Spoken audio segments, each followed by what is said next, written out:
now. Thank you all for coming to part 2 of this Healing with Whole Foods book club.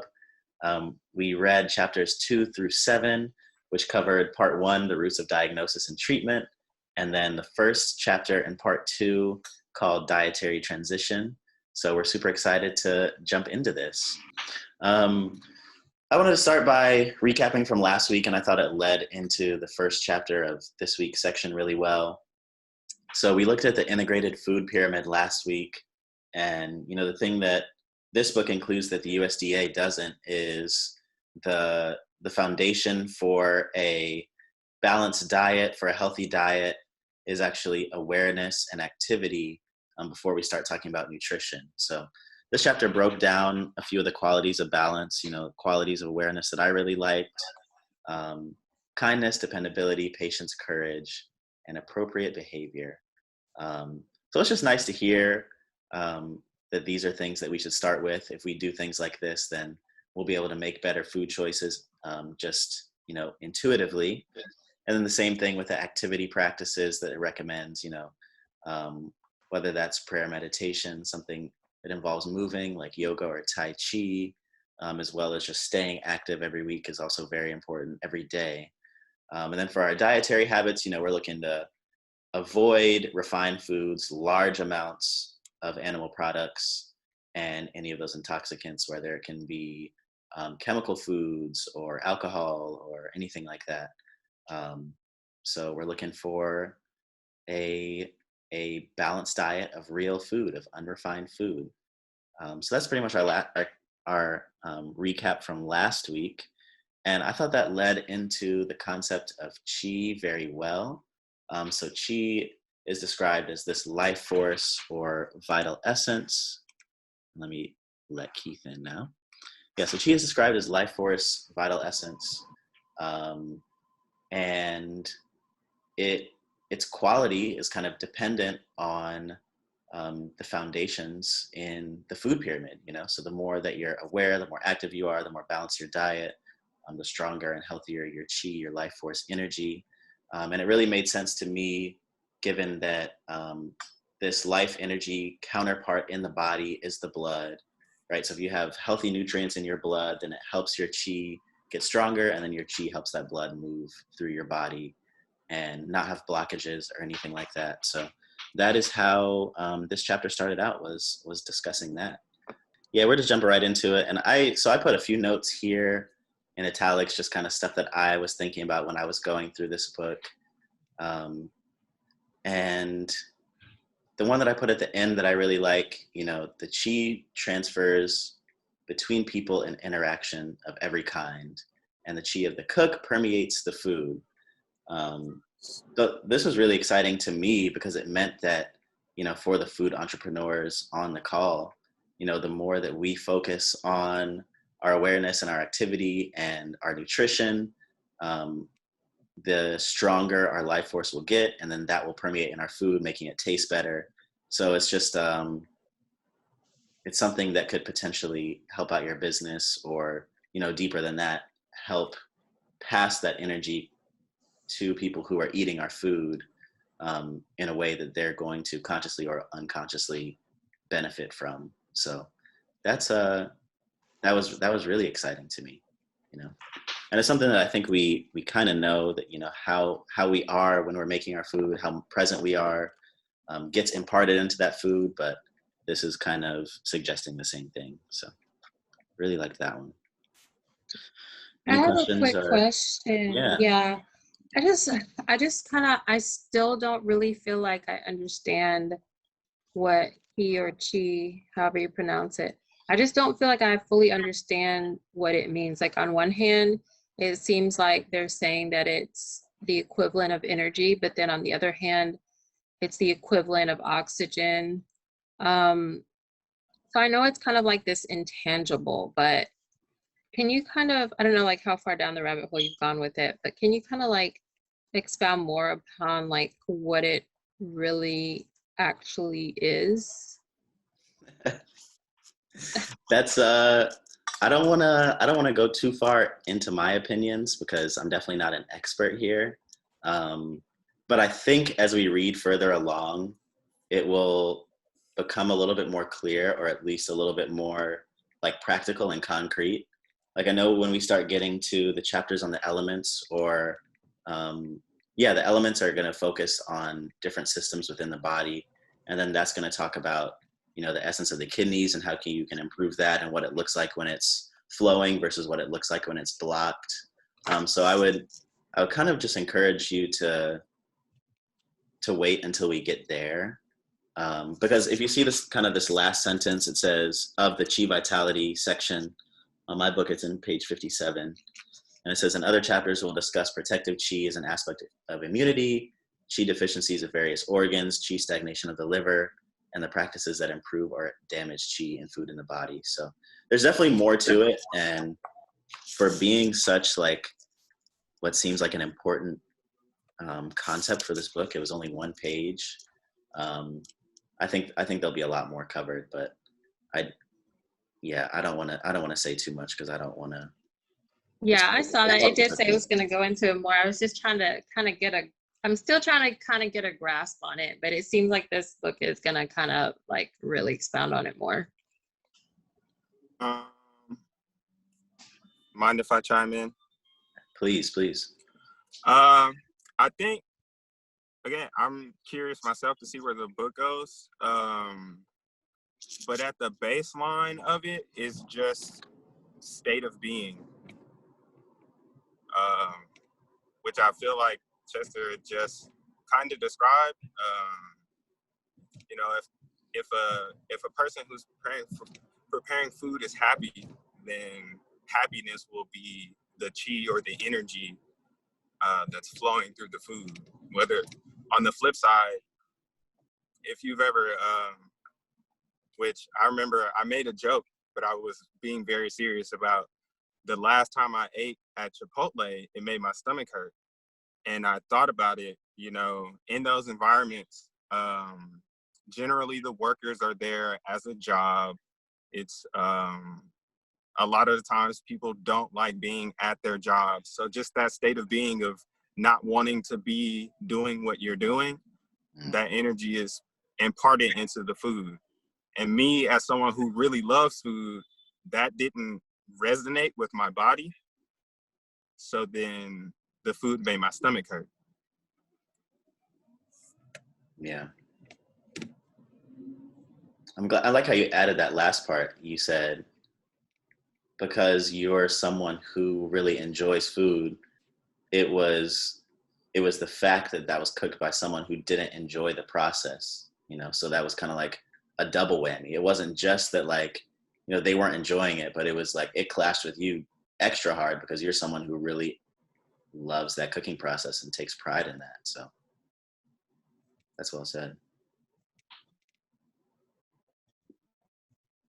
What do you think, Zen? You any thoughts based on what Keith said? Yeah, I really like that, how you kind of put the emotions in there. It's just so multifaceted that it's just so interesting. And my dad has been like an avid Tai Chi practitioner for quite a while. So I think I'm gonna kind of pick his brain too. But yeah, I definitely think it's like very real, and definitely kind of hard to like pinpoint. But yeah, I think I'm kind of getting the sense of it.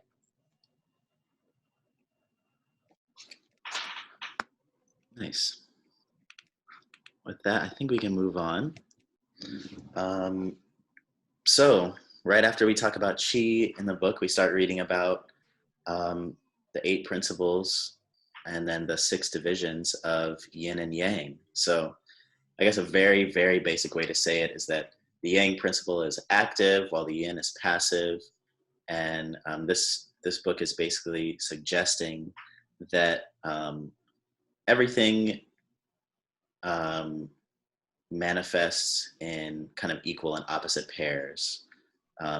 And it kind of makes sense if you've ever seen anything described on like a spectrum versus just totally describing something as one thing or the other. So when we have a thermal nature of something, we say, you know, it can be cold, it can be hot, or it's kind of somewhere in between. And it's not just going to totally be one thing or the other.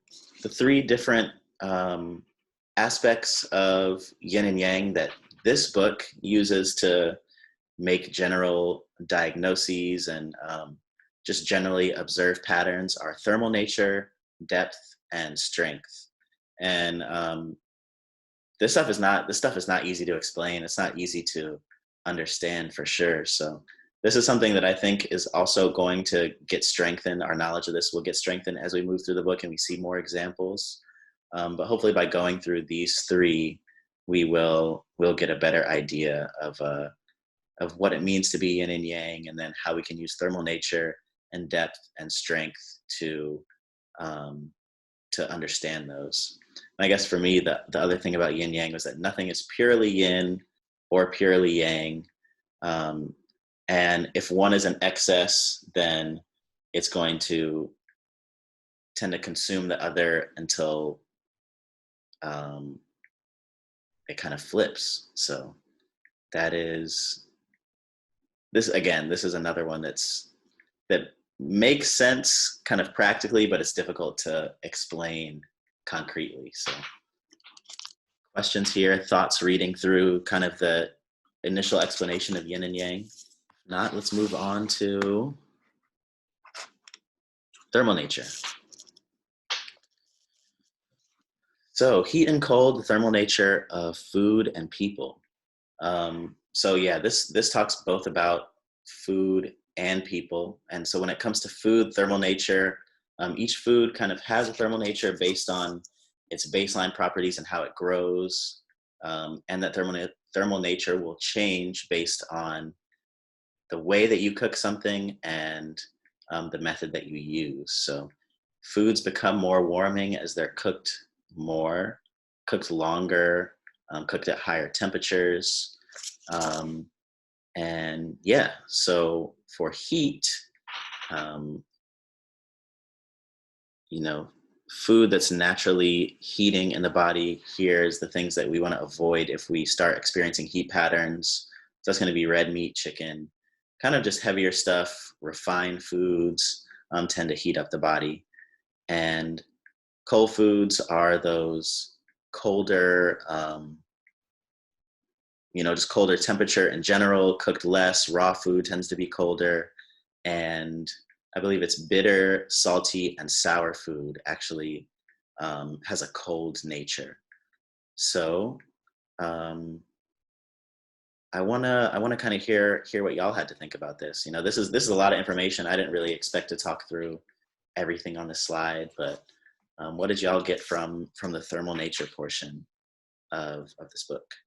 I guess I was just really kind of impressed with how it broke down so many different ways that the chi can change. For example, like microwaving, that can kind of break down the or reduce the chi, and I kind of knew that intuitively, but for them to say it, it was pretty like eye-opening. And then also the way that you ingest it, like if you chew it more, I think in certain ways it can contribute to more heat energy, I believe.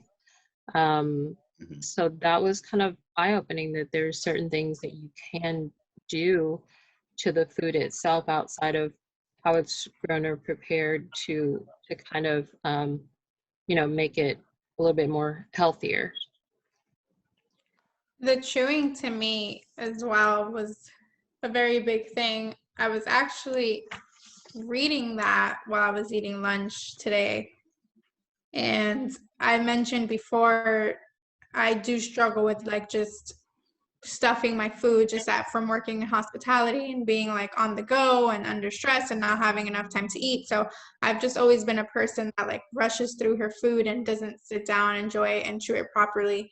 And I'm always struggling with bloating and indigestion and just like being stuffed or not satisfied. So the whole chewing thing to me made so much sense. And I actually mindfully like chewed my food while I was eating lunch, and I was so satisfied like with my food, and like I wasn't stuffed. It was like a huge difference, and like it was really cool to get to see that like right away.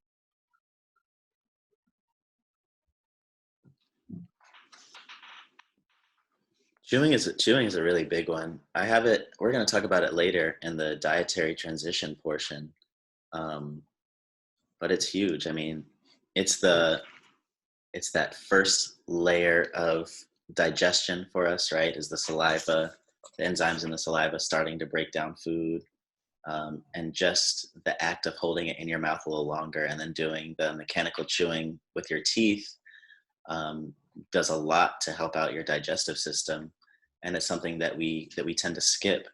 And refined foods are also made to melt in the mouth. They're made to not have to be chewed, so your enzymes are not taking the time in order to do that initial digestion. So it's just going to be harder on the rest of your system. So it is absolutely something that that's super important. One thing that, just going back to yin and yang real quick, I was kind of trying to gather my thoughts and my notes, and through the stuff I highlighted. So I don't know if anyone else, like when they were going through the yin and yang qualities and just like the heat conditions and the cold conditions, like I don't know if anyone started like picking themselves apart, like, oh, that's me, I have that. I was totally like blown away from how a lot of these traits or conditions like resonated with my own symptoms, and I'm like, this makes so much sense. And even like my husband, like I'm clearly the yang and then he's the yin, and then I could see how like there's a little bit of each in each other, and it was just like, it totally blew my mind yesterday. I was like sitting there, I'm like, you're cold, you need more heating foods. Like he was just like looking at me like I'm crazy. But I just wonder if anyone else had that experience where like some things like started to make sense, like something really basic, like I've always had rosacea and I could never figure out why, and then like reading through this kind of like put things into perspective for me, like, oh, okay, this makes sense. So I was just wondering if anyone else had like that experience reading through that section.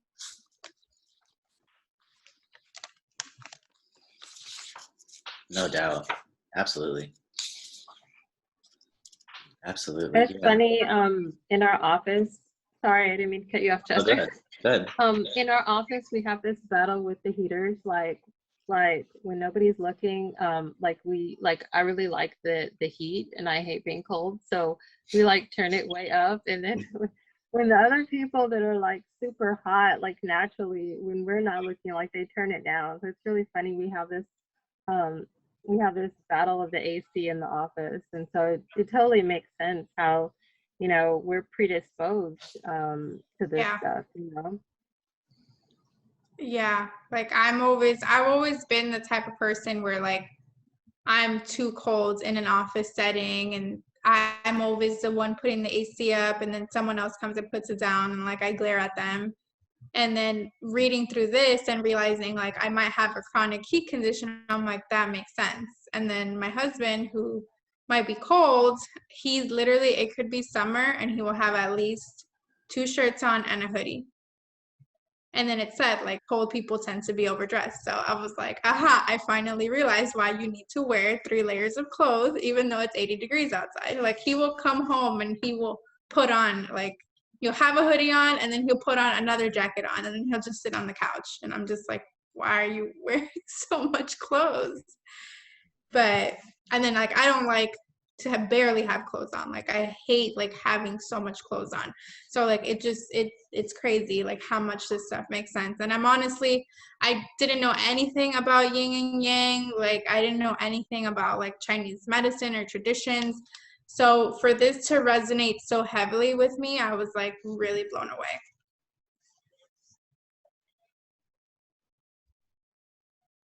That's awesome. Yeah, I saw kind of like they have this table on page 55, this kind of typical yin yang qualities, like if you're outgoing, that tends to be more yang. If you're introverted, that tends to be more yin.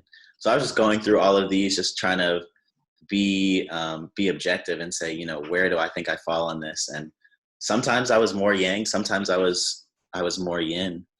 And I think it just definitely goes to show that It's always changing. It's very complex. You can be yin in one part of your life and yang in a completely different part of your life.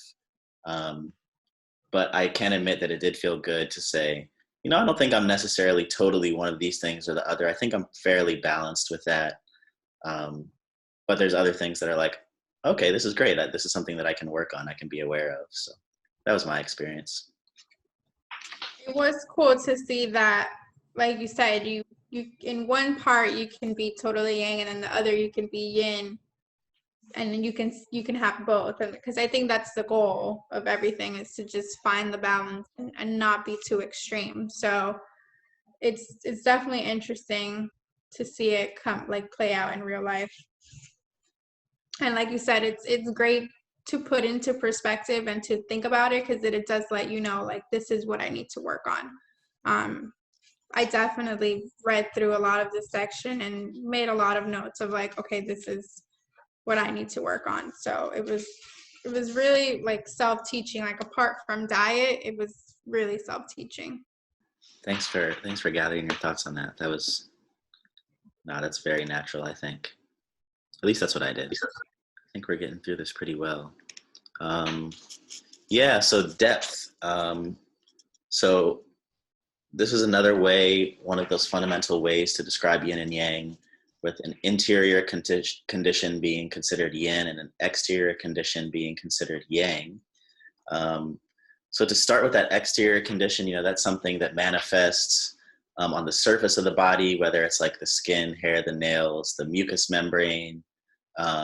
If you feel pain like in the joints, like when you're moving, not necessarily like deep pain in your bones, even the muscles are considered exterior, then you might have an exterior condition, like the common cold is a very common one. And the book recommends sweating is the most efficient way to drive out these surface pathogens. It seems like something that's it's like we have all these medicines. Why shouldn't I just like take NyQuil or Mucinex or something?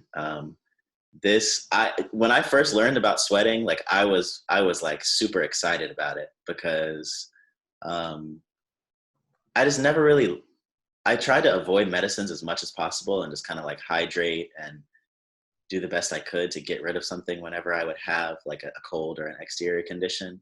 But when I could just realize I could sweat, drink these warming herbs that send the energy of your body to the surface to kind of just expel anything, sweat it out, make sure you stay hydrated, rest for a few days. It is an opportunity to clear something out without adding another toxin into your body that's probably going to get deposited into your liver.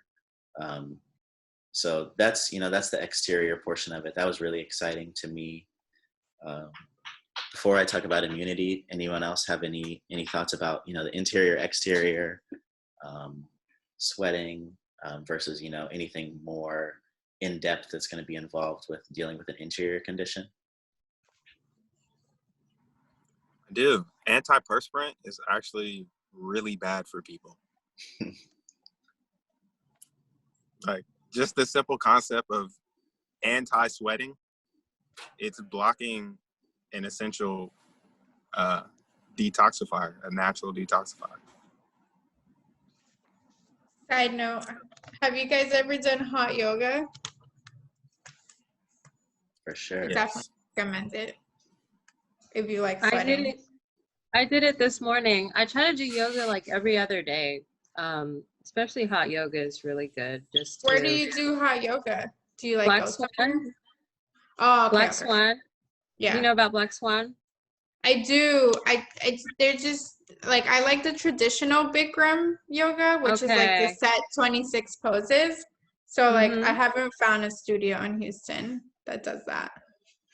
Oh wow. They do they have like if you they have like all different types. So just kind of, I would go on their website and just kind of see like which practice you kind of gravitate towards, and then maybe like just stick with that teacher. But they're really good and really convenient, and they have like classes almost like every hour.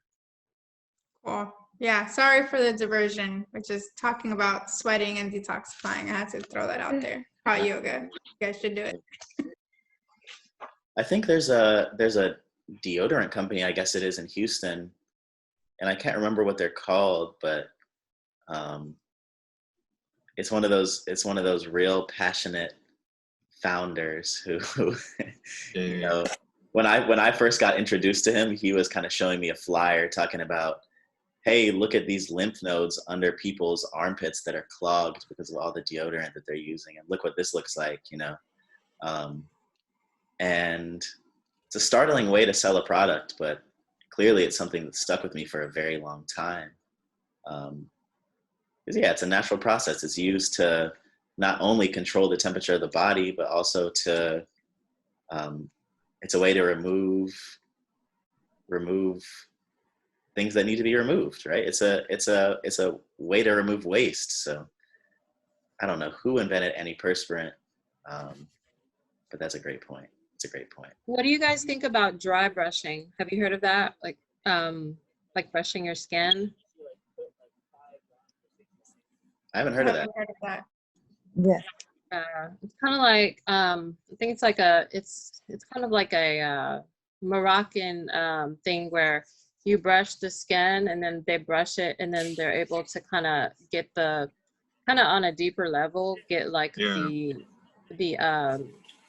get like all of the toxins and stuff out and kind of stimulate the skin. I haven't gone in for like a professional one, but I know a lot of people like really swear by it. I'm gonna look that up. That sounds cool. Yeah. Interesting. Mm-hmm. So I thought deodorant, not that I thought, I guess I just don't really know, but so deodorant isn't just, it actually stops you from sweating. Is that what it does? Certain types. Because I was going to say, wow. Shameless plug. I get deodorant from this company. Well, they've grown, so now they're the Wellco store. But a lot of what I know about deodorant came from that particular founder. And, well, deodorant and, like, toothpaste. But a lot of commercial deodorants, of course, Chester, you mentioned this about the other day about, like, the nice packaging and stuff like that. Mm. A lot of commercial deodorants have, you know, a bunch of artificial chemicals, specifically aluminum, and it's kind of within the same realm of the medical industrial model of covering up symptoms rather than dealing with the root cause. So deodorants essentially put a coat over your skin to block the sweating, which causes clogs, rather than removing the skin, which she mentioned with the dry rubbing and things of that nature, but removing all of the obstacles and allowing the body to sweat. For whatever reason, which I kind of understand, we kind of live in a society or in a culture that prizes vanity over most things. So it's just like, you know, someone who doesn't like to sweat was just like, I don't like sweating. Someone needs to fix this problem for me. And it's just, it's like, what? You're supposed to sweat. And you know what the funny thing is, because I'm going through a detox currently now, and like when you actually do detox, you really don't need like traditional deodorant. TMI, but like I don't smell at all. But I still use like tea tree oil, you know, natural deodorant, you know, something that's not gonna clog my toxins. I mean, clog my, you know, pores and stuff. But yeah, it's really like you're saying, Keith, it's actually just covering up the problem, not really solving it. Yeah, I don't Thank you guys. Yeah. Sorry for the deodorant diversion. Chester's here like, this is about Whole Foods, not deodorant. No, I'm just kidding. But but thank you. I guess I always knew deodorant is chemical based and not natural, but I never thought of it like that, like just another medicinal type thing where it's just Mm-hmm. masking. The drug. So here for that. I think it has drug facts on it most of the time. That's good. On the label. Yeah, right. We use it daily. It's like it's been an interesting journey to learn that everything we use is killing you. Well said. It's always fun. Yeah.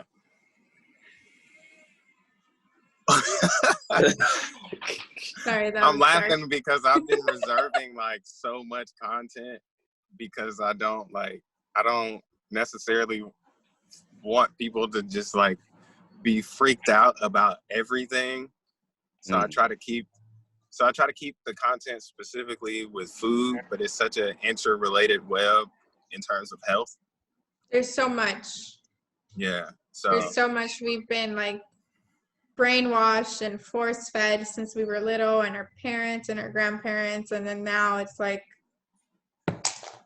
an explosion of information, like you're saying. It's like where do you begin, you know?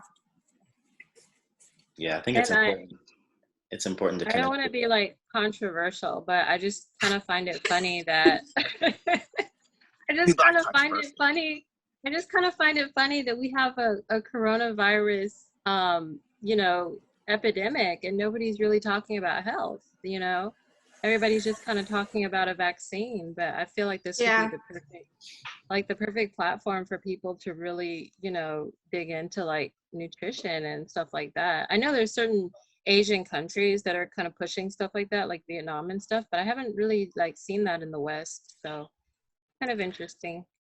Well, I think it mentioned something or other in the beginning of the book, how, I mean, this is just, it's not a quick fix. So it's never going to be mainstream. It's never going to be the thing to do or the thing to turn to, because it could take years for someone to heal using nutrition, diet, and holistic products. The process is never ending. So for people that doesn't work, that's not convenient, and it definitely generates very little money for our government. So it's just never going to be a thing. I mean, we hope maybe one day, but I doubt it, honestly.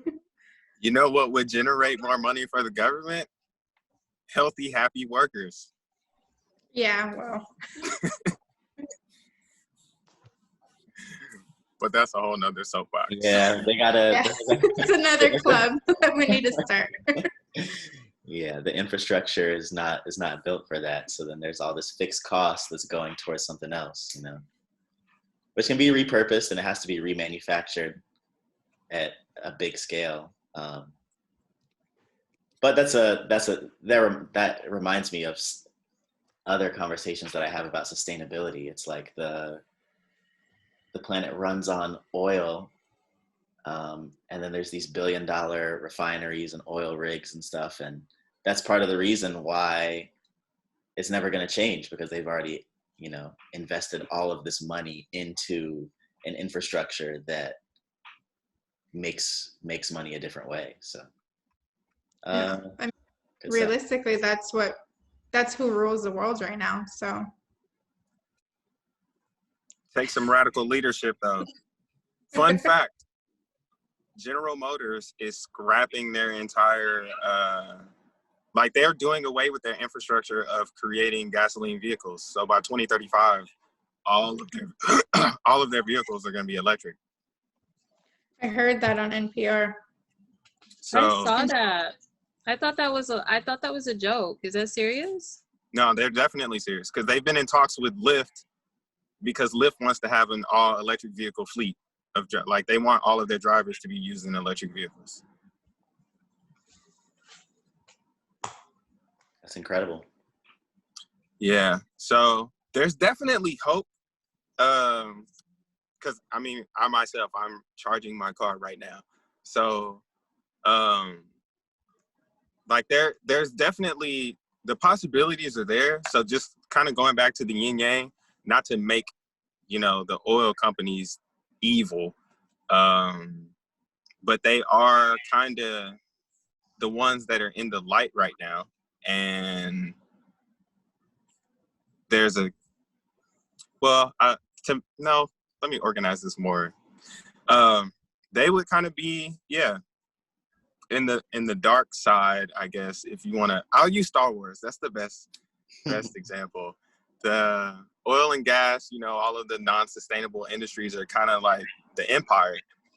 And it's like, no, there's still some Jedi left.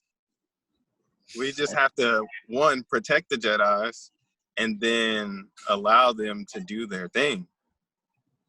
And that's where I'm just like, you look at Elon Musk, I'm not saying he's a Jedi, but he definitely went out on a limb to create this company that threatens the entire oil and gas industry.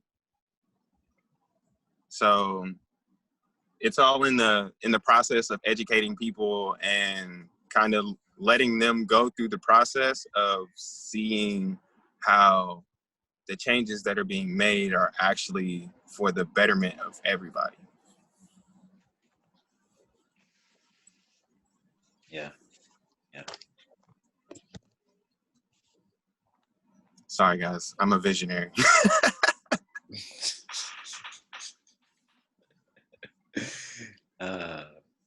No, this is awesome. This is so exciting to discuss. If we can, I'm just going to jump into immunity. And I just took one sentence that I thought really described immunity really well. And you can take years studying what exactly this means, but a major key to immunity is minimizing the need to produce free radicals by minimizing stress and toxins in the lifestyle. So, you know, free radicals are created to disperse of these toxins in our body. And then once a free radical is created from a healthy cell, that cell becomes vulnerable to mutations, to other cancer-causing things, just to early cell death. So our body is naturally equipped to deal with these stressors, whether it's physical stress, mental stress, spiritual stress, whether it's, you know, on physical stress, the kind of things that you're introducing into your body, nutrient poor foods. But again, a major key to immunity is minimizing the need to produce free radicals. I just loved that. And there's gonna be some very interesting like stories in this book. I don't know if y'all have kind of been reading through the footnotes about some of these ancient stories that the book tends to reference. But, you know, the author was talking about how some sages, you know, monks or just very devout practitioners avoided death by poison. You know, they got fed a deadly poison and their body had an abundance of nutrients and antioxidants in it that, you know, they were debilitatingly ill for a while, but they recovered, something that would just normally kill a person. So it kind of sounds like a miracle, but it also like really makes sense. So I liked that.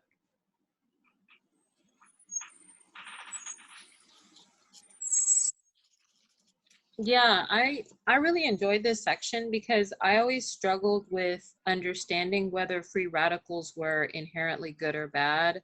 And I think it did such a good job of explaining the need for them and how they're good on one hand, but how they can turn around and destroy our own cells on the other hand. So it really just kind of made me understand just how amazing the body is and just how they kind of play a part in immunity as well. Right. It kind of just supports what we pretty much know. Just too much of anything or excess of anything is not good. It doesn't matter what it is. Too much of something is just not good for the body. It just always goes back down to balance and moderation. Love it. I love it. I love it. All right. I think we'll move on to strength. So yin and yang of strength.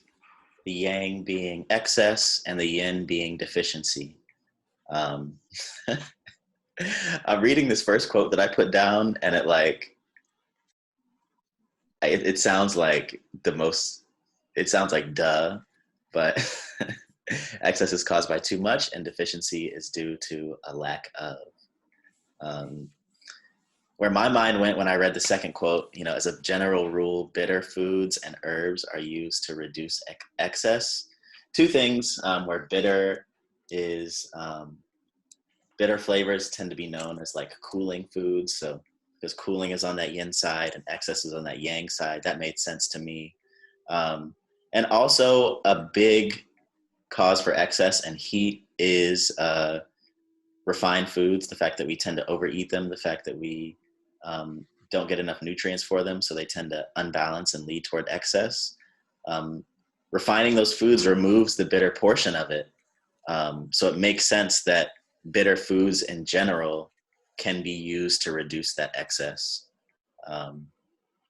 Yeah. So I guess the last thing for excess, you can get rid of excess faster than you can build from deficiency healthily.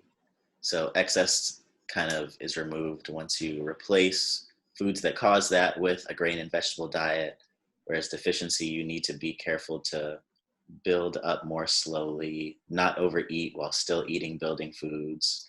And the other thing that I found really funny, and I think we talked about this enough last time, but it was like everywhere where it's like, well, if you want to reduce your excess, then brown rice is a good food. Like if you want to cure your deficiency, brown rice is a good food.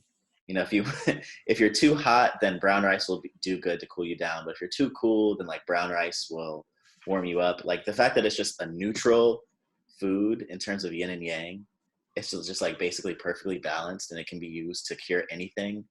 Like when we talk about superfoods, like brown rice needs to be like number one on that list. And like I said, we talked about this brown rice for probably 15 minutes last time, but I just really loved it. I've definitely been super guilty of brown ricing people to death since we had that conversation. I've definitely told a couple people like at work, like, oh, you should eat more brown rice. More brown rice. Yeah, that's what you need. I've definitely been guilty of doing that. Because like you said, who knew it had all these great qualities? And again, it just makes sense. Like people don't eat brown rice; they just eat white rice and all these refined grains and pastas. And like it makes sense why people are so sick. Like it sounds like quirky or BS or like just a trend or a fad, but if you really sit down and think about it, it's the truth. It has logic behind it. And something else I found interesting also was how meat was associated as an aggressive type of food, and it's like associated with aggressive attitudes. I found that to be really interesting because I think we live in a pretty aggressive society and we're in a meat-centered society. So I really found it interesting for it to be described that way. Fun fact. So you know how on Twitter people will literally say anything? So I went under a thread because I'm always curious, like, because I've been out of that mindset for so long, what are people saying now? Just a bunch of arguments against veganism and just being plant-based. One guy used as justification for eating meat that monkeys go out of their way to get meat. So I'm just like, let me fact check that. And I do the research and I find that meat is only 1% of their diet. And it's usually other apes that they're eating. And then going further into the research, it was found that when apes start eating meat, they then start to build stone weapons. So oddly enough, it has an evolutionary impact on the brain. But in that impact, it is the creation of weapons, which is essentially violence. That's crazy. Yeah. So I was like, yo. Yeah. It's like, you know what it just made me think of? It's like weapons. Why would you create a weapon? It's because you want to protect yourself. So it's almost like it's just an ego strengthener, right? It's like, let me ground myself more in my own individual being, and then there's more to protect, so I need to create a weapon. And if we study eating a animal food source, you know, you're gaining more of that live being's essence, versus you don't do that when you eat a plant. Well, you gain a lot less of it.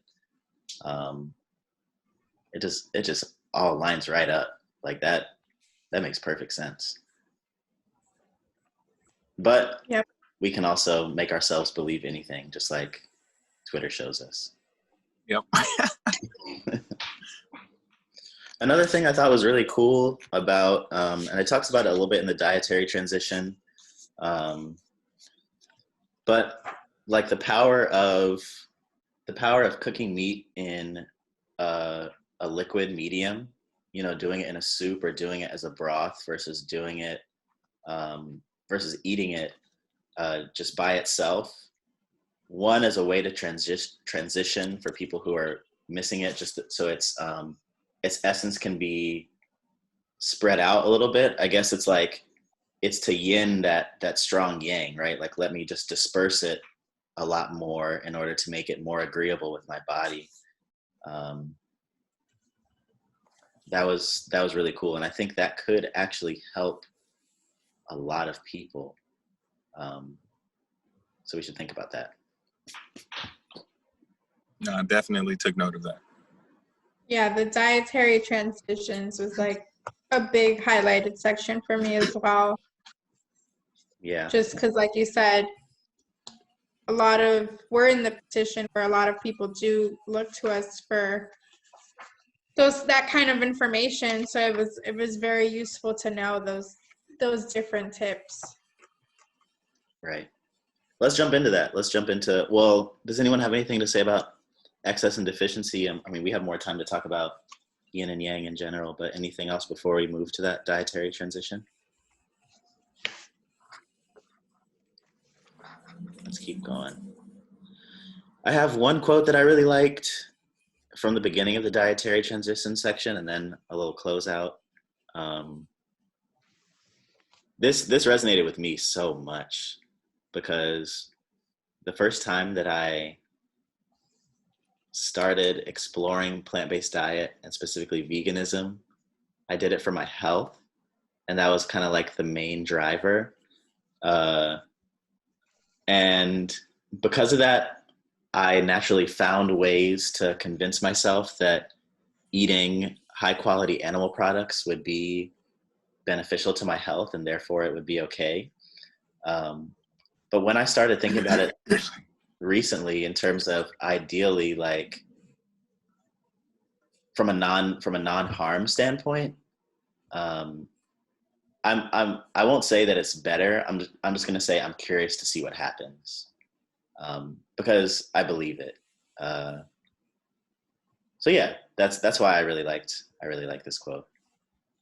So I really felt that too. When I first transitioned into being vegetarian, it was more like, well, eating meat is so bad for you, and it's so bad for your health, and this is why people are sick. And then Fred and I even discussed, well, we'll grow our own animals one day, and you know, we'll do everything the right way, and if we can get meat from farmers, and you know, the higher quality meats and the animals that are treated fairly, then it's okay. But then I started, like, when I did have meat, like I actually, like, I would think about the process of that animal and it getting to where it was, and then like it kind of just really started like hitting me. Like, it just really affected me in a way where I was like, you know what, like, I just don't even want it anymore. It doesn't even matter if it tastes good, you know, even if it was high quality. Like for Thanksgiving and New Year's Eve, we got a turkey from a local farmer at a farmer's market. And even just knowing, you know, what the animal went through, it was just so unnatural to me that I was just like, you know what, I just don't even want to do this anymore. So it is very true how instead of focusing on health, when you focus on the humanity of it, it really does, it's a lot more effective to stick to it.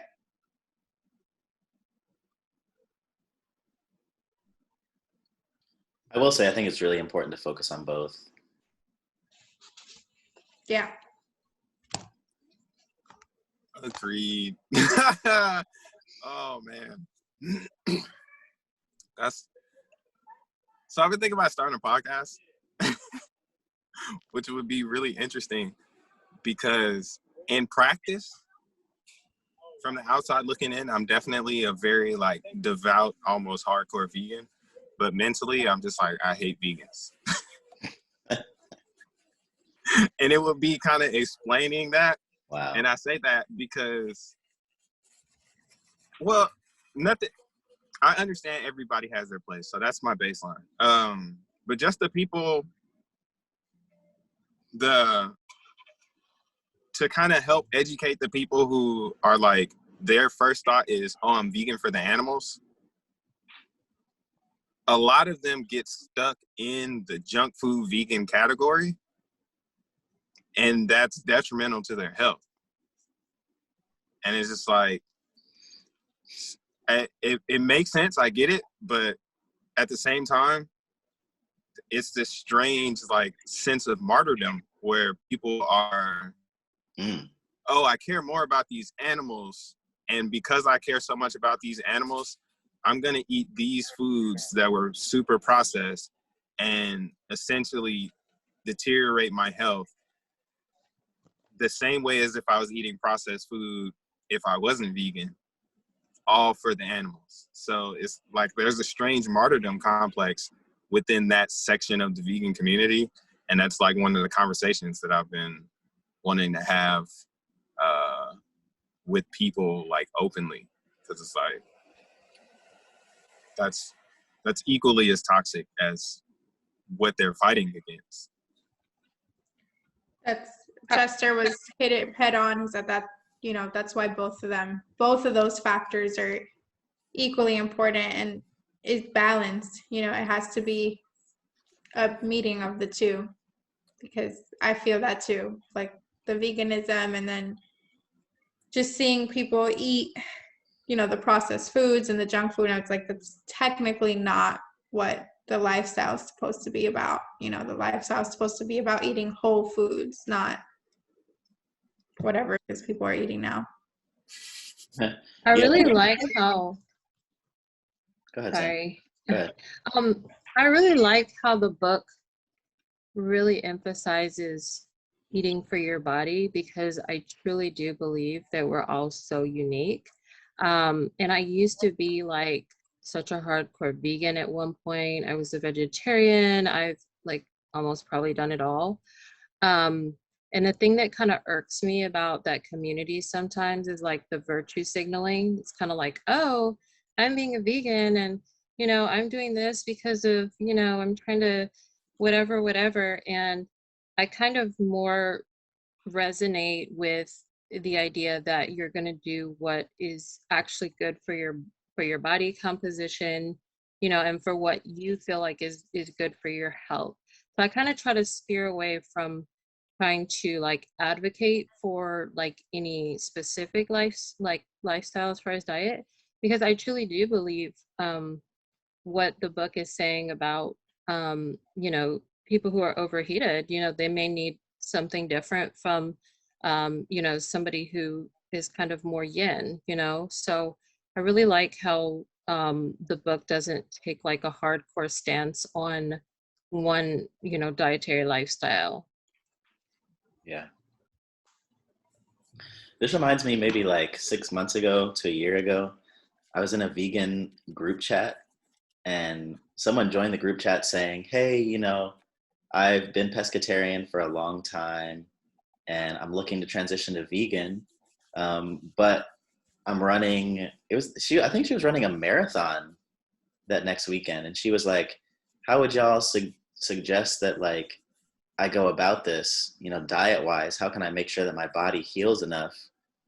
Because I'm just a little worried about the amount of strain and stress that I'm going to put on my body.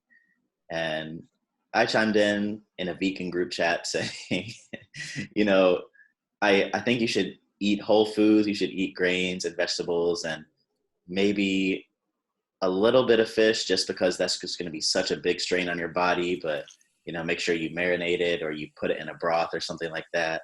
And I just got killed. I got killed for that. I got killed for that. They're like, no, there's no reason why you can't do this during being vegan. Like, I just cold turkey dropped everything and it's going great for me. And, I completely believe that there doesn't have to be a transition period. Like, you can just cold turkey drop everything. Everybody can't do that. Yeah.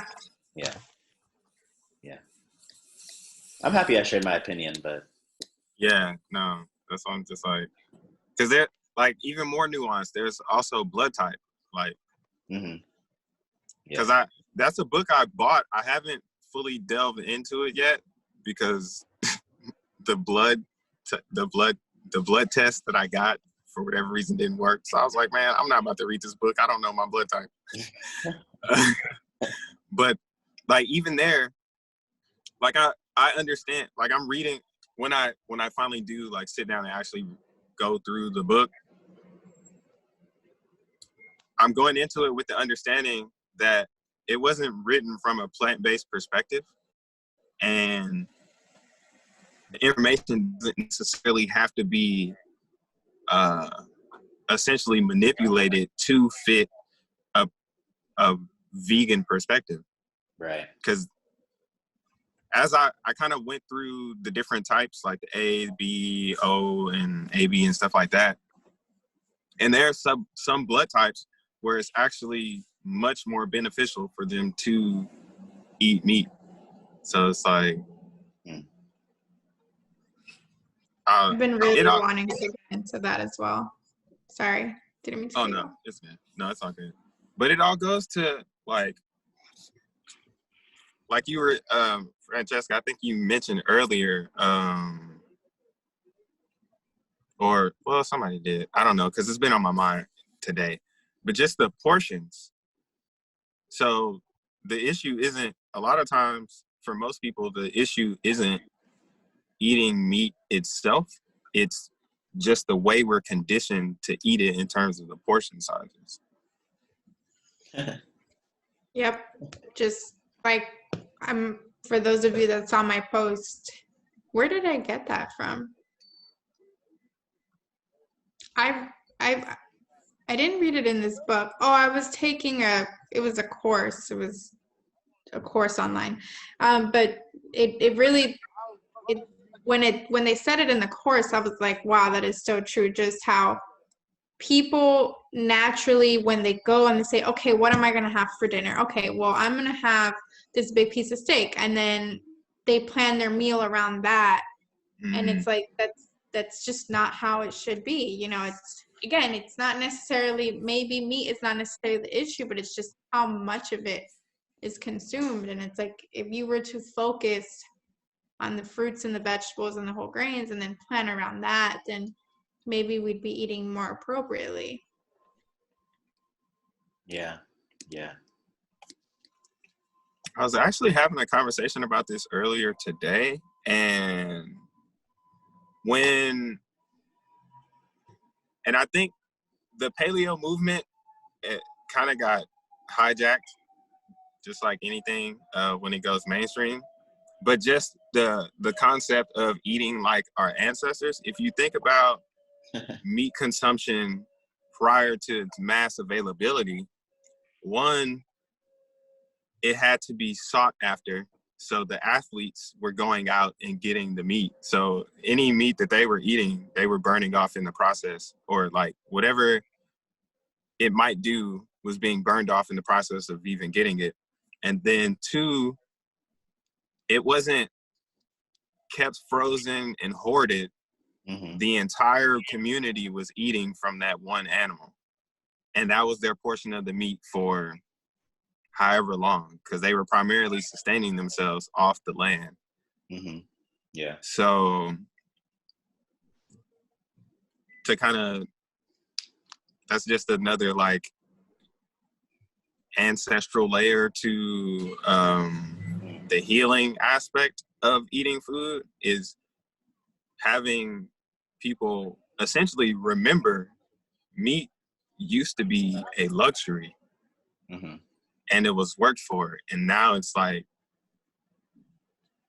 fast food.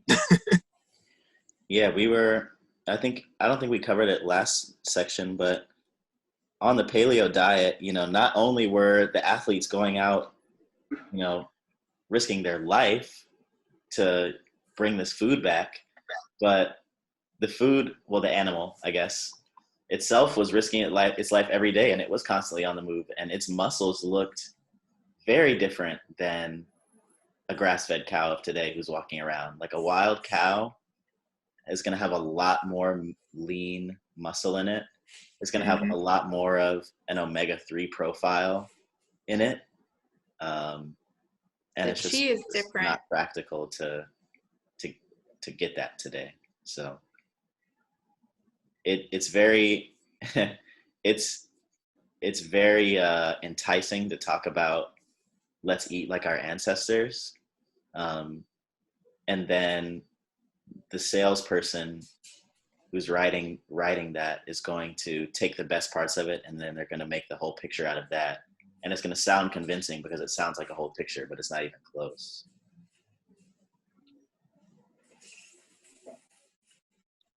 That's a good point. Wait, were you saying that the grass-fed meat today has more omega-3s and stuff?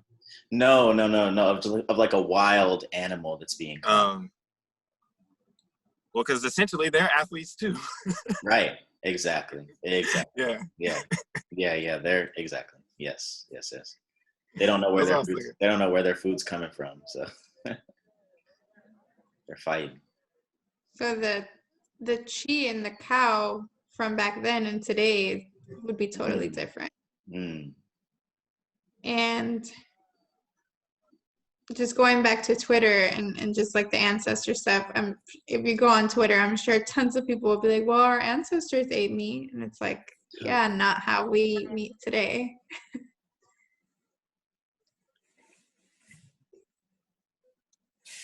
Bingo. Let's see what else we got. That's the price of convenience. Yeah. And then just going back to the vegan junk food thing, now that all the fast food places are jumping on like the plant-based wave and stuff, it's like it's a confliction, it's like it's cool to see the world kind of changing, but it's also not cool because you're still McDonald's and you suck. You trying to kill people. And it's kind of like, what veganism truly is about is whole foods and healing foods and natural foods. And it's like everything else, they're just trying to capitalize off it, make money off it, and then just steer people back into, well, now you can eat McDonald's, it's healthy, it's plant-based, so they're trying to finagle their way into that community, and it's evil, so it's really frustrating. I don't know if I'm like making sense or if you guys are getting what I'm trying to say, but it's like we're trying to be healthier, live healthier lives, live longer, and then here they come trying to brainwash people like, well, we can offer you plant-based too, and it's like, no, you can't. So it's very frustrating. Yeah, it's almost like we need someone lobbying, like they have people lobbying to say what we can call milk and what we can call meat. We need someone lobbying to say, when can you use the term plant-based? Right. Yeah. No, that's super, yeah. Man, that would be huge, because then that would essentially like stop companies from putting the plant-based tag on things that they incubated in a lab. That would be huge. Yeah. Like that would be the best thing for the community, the world. That'd be fantastic. But Fun fact. Oh, go ahead. I was just gonna say it's difficult because what generates money is a sick society, so it's hard. You know, they want to brainwash us. They want us to not get better. So Yeah, I think the Plant-Based Food Association, who does a lot of the lobbying, actually has a lot of companies that we might not consider plant-based, you know, that we might not consider plant-based. Yeah. So there's a struggle there. The people with all the money who would be doing the advocating would not benefit from it. They definitely could. I don't know. It's more of a, I find it interesting. Like, I'm all for the free enterprise system and, you know, building yourself up. But one thing that I have trouble understanding is how someone with $6 million, $6 billion, let's go there. Someone with $6 billion is so perturbed by the concept of potentially only making 3 billion instead of 6. But that's a whole nother different mindset. But I was gonna say, I used to work at Freebirds probably like 6 years ago. Yeah, I worked at Freebirds 6 years ago. And this was this was the beginning of my transition. I didn't realize at the time, but that was the beginning of my transition. And they always had this option, Calabacitas. And I remember asking the GM, like, I was like, yo, what is Calabacitas? He was like, oh, that's our veggie option. It's like squash and this and this and that. And then I got moved to back of house and I started actually making it. And I was just like, wait. It got to the point where after the shift was over, we could kind of take the food because they're just, especially the meat, because they're just going to throw it away anyway. But I'd realized like the Calabacitas was always left. So then I started eating that more than anything else. And then fast forward, I went to Freebirds one time last year to see if they still had it because of the whole Chipotle thing. And then I went and they're just like, oh, do you want the Beyond Meat Beyond Meat option? And I was like, no, what happened to the Calabacitas? And they're just like, oh, we discontinued that. And I was just like, oh my gosh, y'all were literally in the best position to have a plant-based option. Man. And then you guys went with, I was like, I will just take my sauteed veggies and free guacamole and call it a day. But I say all of that to say, the lobbying is one of the most essential pieces because essentially corporations do what the government allows them to do, but also what the government wants them to do for the greatest tax benefit. So a lot of my brainstorming is often how to like if I were talking to a CEO of a company, how could I convince him that pivoting his business into a more sustainable system would actually increase revenue because it would save costs for everybody and they would be more willing to spend money because they have more of it because they're not Like, it's a weird, as I'm saying it, it sounds weird, but people would be more willing to spend money if they had more of it. And people would have more of it if things cost less because everybody's saving money. Hearing the Calabacita story really, it just goes back to what I said. It's just so frustrating because companies are missing the mark. You know, plant-based is about nutrition and whole foods and real food. And when you switch from squash to, you know, squash-based meat to a Beyond Meat, you're just offering the same processed product. At that point, just eat the meat, you know? But it's like you're offering a processed product that's artificial, and all the vitamins in there, nutrients are artificial, and it goes against everything that this is supposed to be. So it's completely missing the mark, in my opinion.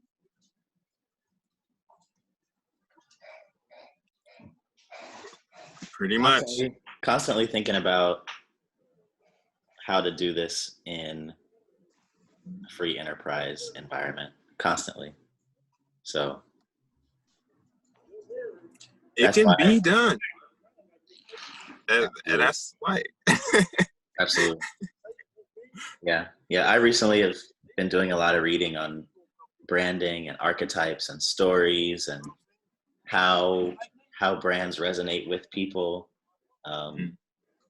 Because to me, it's more about, I think it made sense somewhere in here. It might actually be on the next, or I don't think I put it on the next slide, but it was just like, I think we're all going to do better if we understand that if we practice this non-separation principle, saying that we're part of this, you know, there's nothing that we can do to get out of this. We're actually a part of the entire system.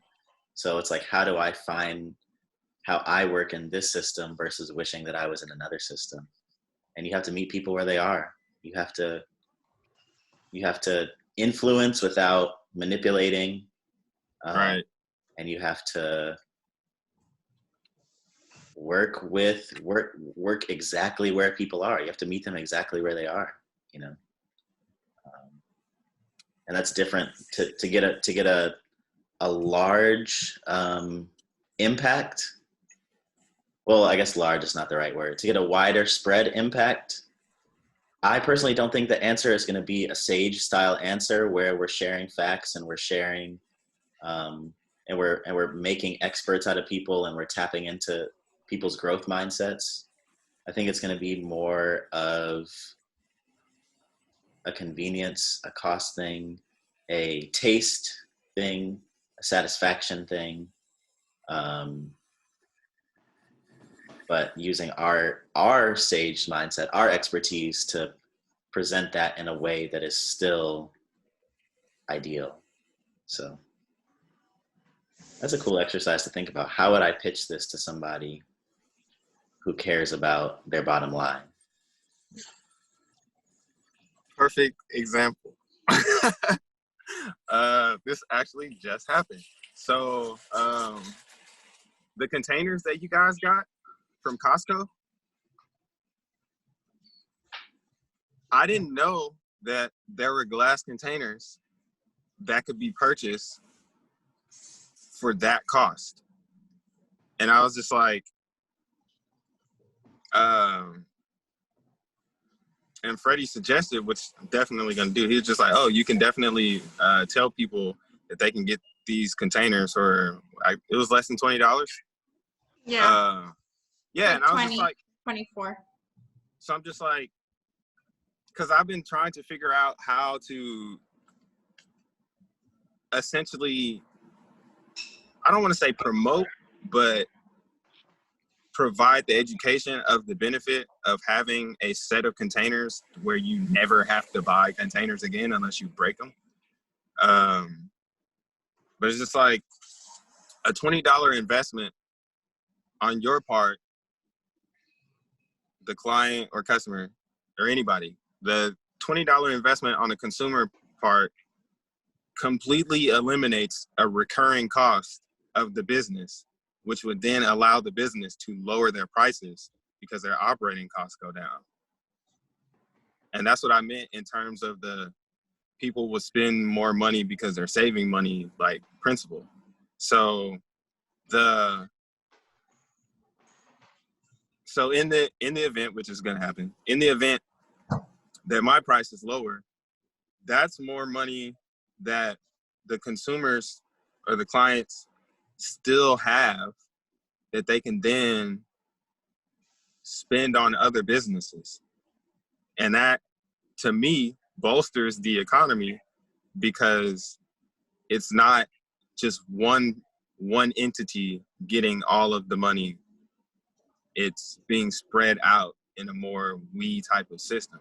So then everybody has more money because everybody's saving money. Yep. Yeah. People usually just, it's just, again, convenience. They see this one is $5, this one is 10. So it's just about the now. Like, what am I saving right now? They don't think in the long term. I'm just like, yo, imagine what you're saving in a month. So I think that's really what it is.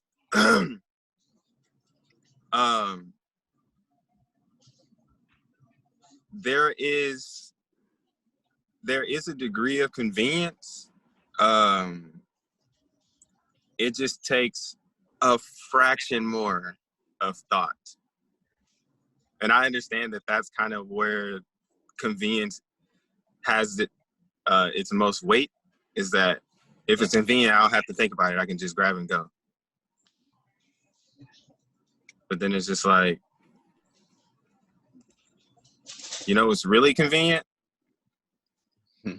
Not putting myself in a bad position because of something I did just now.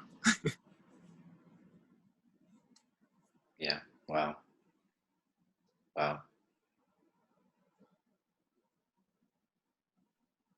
So it's like, which I know this isn't on topic, but that kind of goes into the meditative mindset where if people could just slow down for just 10 seconds or like pause before making a decision, then it allows the space for that type of decision to be made. And there's no time lost because it's only 10, 15 seconds. Like No time lost. 10 to 15 seconds can be the difference between, you know, if I think about it like the stock market, like 10 to 15 seconds in deciding whether to buy or sell your shares can be the difference between a 95% gain or a 125% gain. Yeah. And I think to tie that right back into the book, I mean, essentially that's what the book is about. It's either you can make the quick decision and have the quick foods and, you know, the convenient choice, or you can put in the effort into researching your food and what you're eating and what your body needs. You see the different results if you just think about it a little harder. Yeah. Let's jump into healing reactions, because it goes hand in hand with awareness. Huge with awareness. This was so cool for me to learn. So a healing reaction, when you start a purification process and you put something good in your body and it begins to drive out something bad that you might have put in there before, or you might have got from the air, from the water, or whatever, right? What will happen is when those toxins are being discharged in your body, you're going to feel some sort of emotional discharge, physical discharge, and unconsciously you're going to start craving those things that are being discharged because they're currently present in your bloodstream wherever they're exiting your body.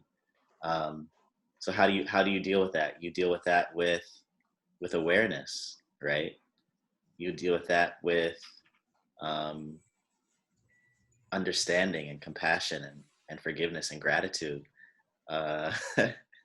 Which is like, and also understanding that these processes they don't happen overnight, Mhm. you know? So just giving yourself the grace to understand that your body is going to be maybe craving some bad things in the short term, but you know, if you stay the course in the long term, some of those pathogens that are actually craving the bad stuff are going to be gone, and your body will start to crave the things that it actually needs.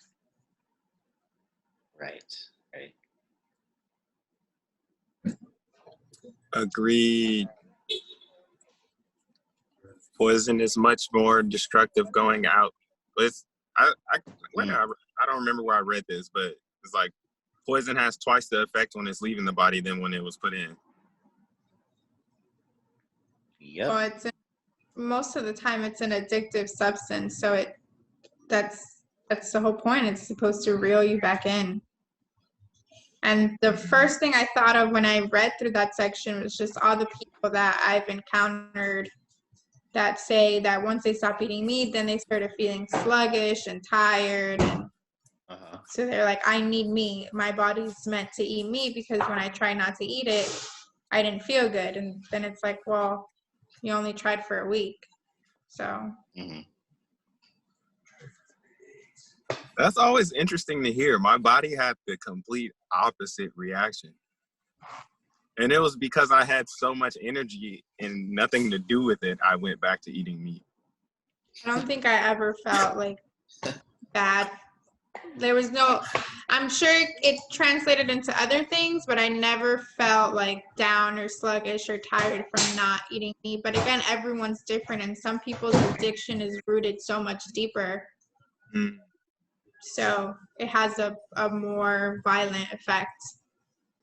It's I was going to say, the emotional and psychological aspects of it. Like, especially when it comes to family traditions and things of that nature. Like, there are people to this day that I know,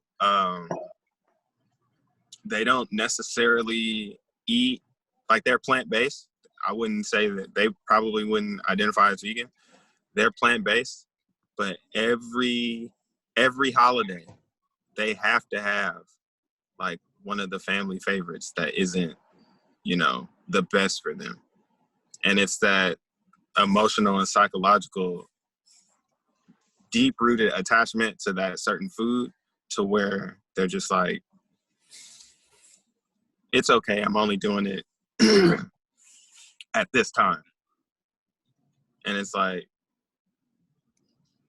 it's interesting. I mean, it is and it isn't. It's interesting how somebody can be completely okay with something 363 days out of the year, but then on 2 holidays or something like that, the amount of stress that can be induced from attempting to resist is what kind of creates the perfect environment for someone to make the choice that goes against how they normally operate. Environment. Yes. I said, I'm just letting it breathe. That was great. I said we would come back to chewing.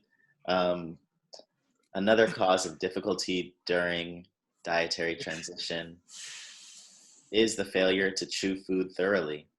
And maybe people might feel sluggish, tired, or hungry because they're not chewing their food thoroughly. So if you don't chew meat thoroughly, it's still going to take a long time digesting, and you're going to feel full for a long time. But if you don't chew your vegetables and grains thoroughly, then you're going to be hungry fast. So that kind of reminded me of that. But again, just like chewing food, digesting it thoroughly, being able to actually assimilate all of the nutrients effectively, could explain that a little bit. There's a word for it. It's called degusting. What is that? Degusting. So essentially disgusting, like disgusting, but DE instead of DIS. Mm-hmm. That's pretty much a word for taking your time and chewing food slowly. Oh, okay. Yeah. Is that a real word? Yeah. I was gonna say we gotta find better words for some of this stuff if people are gonna like buy into it, because Yeah. Nah, that's during that same time. I used to when I first started writing, specifically writing rhymes, as a practice, I would look at the dictionary word of the day and then write based on that. And degusting was one of them. Wow. But I was like, yo, that makes a lot of sense. It's like some people are really disgusting when they eat, and other people are degusting. That's awesome. I have to laugh at myself because I be so full of facts. You are. How we feeling on feeling reactions? Anything else that we want to cover? I think I have one slide left. I wanted to touch. I think you had it on the slide before this on the wear only one hat. Mm-hmm. When he painted that picture of how the one hat is the decision to eat healthy food, and then once you eat unhealthy food, you put on the other hats of suffering and trying to change the effects of eating said food and then taking medicine. And it really, I actually drew a little diagram because it had a lot of truth to it, how we choose to eat unhealthy and then suffering begins, right? And then that can look like lethargy, inactivity. It can be illness, physical or mental. It could be unwanted weight gain. Like that's all suffering that comes from eating unhealthy. And then from there, try to, Simba, sorry. You try to overcome the effects of bad eating, right? You try to do anything to overcome these effects. And that can look like, dieting, exercise, but with no substantial improvement to your nutrition. Or the third one, he doesn't like my rants, I guess. Simba. All right. So you try to cover your suffering with medication, and then that leads to a whole other layer of side effects. And then you're trying to deal with the side effects, and it just all leads back to suffering. So it's like this diagram of eating unhealthy, suffering, then you try to deal with all that, and it just goes right back to suffering. So it was a really cool diagram for me to play out from just that paragraph. And to think that it all starts with like suffering too, because it's like, I desire this thing, but I know it's going to be bad for me. And then you can make one decision and then live with your suffering and end there. But instead you just prolong it, amplify it. You summarized it for me perfectly. Eating unhealthy leads to suffering, and it goes right back to suffering. It starts with suffering and ends with suffering. There's really the only solution is to make better eating choices. I think I have one more quote. The most significant factor for achieving success in transition will be the willingness to face whatever comes up, to learn from it, and to resolve it. There you go. Again, awareness is at the foundation of our integrative nutrition pyramid that is the reason that we're talking today about holistic healing and not just about nutrition and overall health. So it's great. It reminds me back of slide 2 when we were recapping. Qualities that we can work on in order to help us through this transition: kindness, dependability, patience, courage, behavior consistent with harmony, the willingness to face it. I mean, the forgiveness and the patience is like, it's self-directed the way I read this. how you got in the situation in the first place and how you're going to deal with it today. So one of like 100 gems in this 70 pages that we just read this past 2 weeks. So I wanted to ask y'all what you were comfortable with before we move on in this book. The next chapters, since we're in part 2, which is the essentials of nutrition, the next chapters kind of start going through the different quote unquote food groups. So we talk about proteins, which is like a 30-page chapter in itself. We talk about oils and fats, sweeteners, salt, condiments, and what kind of spices we can use, supplements. And it's just a lot of information, but I just wanted to kind of make sure that when we come back the next time that, you know, we have a good amount of stuff to talk about. I think it'll be faster to read too, because we're getting out of the, well, we are going to consistently discuss yin and yang, but we just covered a lot of Eastern tradition, Eastern medicine, and that's just extra dense. So now we'll be talking more about food and things that we're a little bit more familiar with and debunking some myths there. So I think this will be good.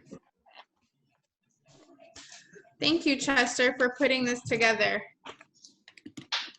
Oh, for sure. I'm so grateful for y'all for being here. Thank you so much. Well, with All that, right, guys. you can see your faces again. Mhm. And I'll stop recording.